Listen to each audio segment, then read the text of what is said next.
शकुंतला कौन थी? शकुंतला पौराणिक भारतीय नारियों में उच्चतम स्थान पर सम्मानित होने का गौरव इसलिए रखती थी क्योंकि उनके पुत्र भरत के नाम से ही हमारे देश आर्यव्रत का नाम भारतवर्ष पड़ा। शकुंतला का संपूर्ण जीवन चरित्र मान तथा अपमान के बीच होते हुए भी पौराणिक भारतीय नारियों में आदर्श चरित्र है। शकुंतला ऋषि विश्वामित्र तथा मेनका की कन्या थी। जन्म से ही विश्वामित्र तथा मेनका ने उसका त्याग बड़ी ही कठोरता से कर दिया था। इंद्र ने विश्वामित्र के तप को भंग करने हेतु इंद्र सभा की अप्सरा मेनका को भेजा था। विश्वामित्र का तप भंग हुआ और वे मेनका के आकर्षण में ऐसे बंधे कि मेनका को उनसे जो पुत्री प्राप्त हुई वह शकुंतला ही थी।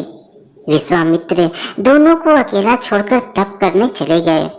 कुछ समय पश्चात मेनका ने शकुंतला को शैशवावस्था में जंगल में ही पशु पक्षियों के बीच छोड़ दिया। वन के शकुंत अर्थात पक्षियों ने अपनी छत्र छाया में उसका लालन पालन किया, इसलिए वह शकुंतला कहलाई। अचानक एक दिन वन मार्ग से जाते हुए ऋषि कण्व को नवजात बच्ची शकुंतला मिली। वे उसे अपने आश्रम ले आए, जहाँ ऋषि की कुटिया में वह पली बढ़ी। सभी वनवासियों की वह दुलारी थी। अत्यंत रूपवान गुणवान शकुंतला को कण्व ऋषि भी बहुत अधिक स्नेह करते थे। शकुंतला युवा हुई तो उसका रूप और भी निखर आया। एक दिन कण्व ऋषि किसी कार्य से बाहर गए हुए थे। कुटिया में शकुंतला अकेली थी। अचानक द्वार पर किसी ने दस्तक दी। उसने पाया कि एक राजकुमार आतिथ्य ग्रहण करने की आकांक्षा से वहां आया है। शकुंतला ने उसका आतिथ्य सत्कार किया।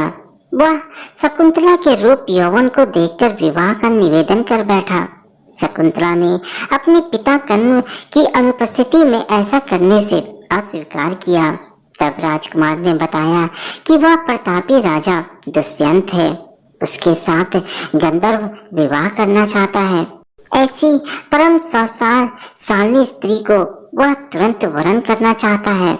शकुंतला प्रेमवश दुष्यंत की बातों में आ गई और उसने राजा दुष्यंत से गंधर्व विवाह कर लिया और फिर राजा दुष्यंत और शकुंतला साथ साथ रहने लगे।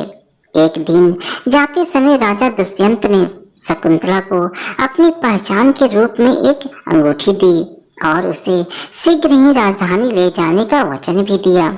इसके बाद संध्या होने से पहले ही अपनी राजधानी लौट गए। कुछ दिनों बाद जब कण्व ऋषि लौटे तो शकुंतला ने अपनी परम सखी अनुसुईया के माध्यम से ऋषि कण्व को सारी बात बताई। स्नेहवश उन्होंने शकुंतला के इस विवाह को स्वीकार करते हुए उसके निर्णय को उचित ठहराया। दुष्यंत के प्रेम में खोई हुई शकुंतला ऐसे ही एक दिन द्वार पर यह सोचते बैठी थी कि दुष्यंत उसे अपनी राजधानी ले जाने क्यों नहीं आए। उनका प्रेम था या छल? इतने में द्वार पर दुर्वासा मुनि भिक्षाम देही कहते खड़े थे। शकुंतला का ध्यान तो राजा दुष्यंत में खोया था।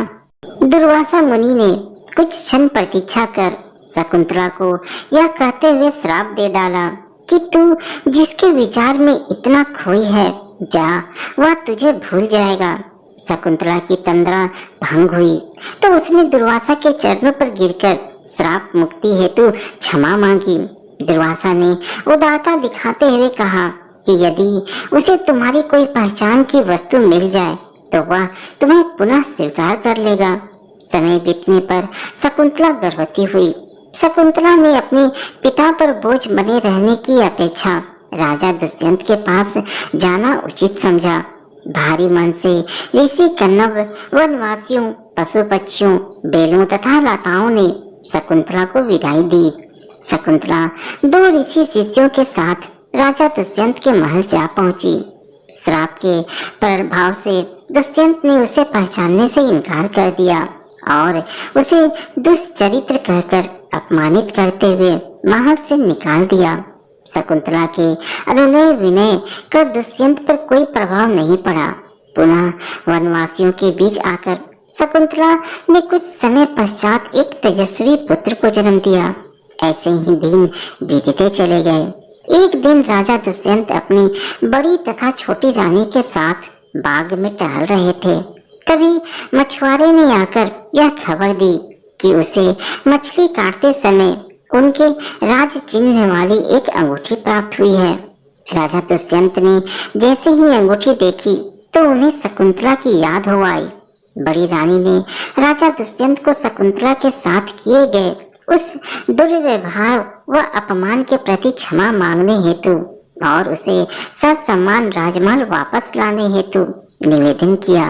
राजा दुष्यंत ने अपनी भूल पर पश्चाताप करते हुए वन की ओर प्रस्थान किया। वे वन में पहुंचे तो उन्होंने देखा कि एक 8 वर्षीय बालक 2 सिंहों के साथ खेल रहा था। उसके मुखमंडल पर राजसी तेज था। राजा दुष्यंत ने उस बालक की वीरता से प्रभावित होकर उससे यह जानना चाहा कि उसके सौभाग्यशाली माता पिता कौन हैं। बालक ने कुटिया के द्वार की ओर संकेत कर कहा कि वह अपनी माता का परिचय ही जानता है, पिता के बारे में नहीं जानता। राजा दुष्यंत उत्सुकतावश शकुंतला का ख्याल करते हुए कुटिया के द्वार पर जा पहुंचे। उन्होंने पाया कि वह तो उनकी प्राण प्रिय शकुंतला ही है, लेकिन शकुंतला ने कहा कि वह उन्हें नहीं पहचानती। राजमहल में इतना अपमानित होने की घटना उसके लिए अब भी ताजा थी। दुष्यंत ने शकुंतला को खूब मनाया और बताया कि ऐसा साफ वश हुआ है।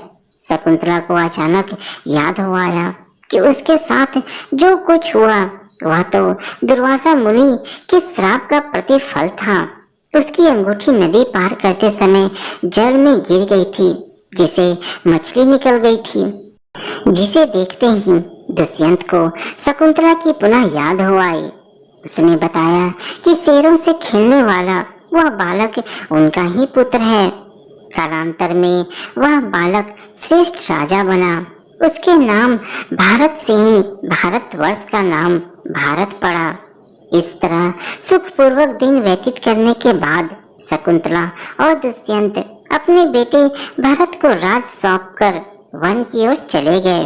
दुष्यंत और शकुंतला की प्रेम कथा हमारे पौराणिक आख्यानों में नहीं है, वरन कालिदास जैसे संस्कृत के श्रेष्ठ रचनाकार ने इसे अपने नाटक अभिज्ञान शकुंतलम के माध्यम से युगों से अमर बनाए रखा है। शकुंतला और दुष्यंत के साहसी और वीर पुत्र ने चक्रवर्ती सम्राट बनकर कई वर्षों तक भगवान राम की तरह आदर्श शासन स्थापित किया। तो दोस्तों, आपको यह जानकारी कैसी लगी मुझे कमेंट में जरूर बताइएगा। चैनल में नए हैं तो वीडियो को एक लाइक और चैनल को सब्सक्राइब जरूर कीजिएगा। तो दोस्तों, मिलते हैं अपने अगले वीडियो में।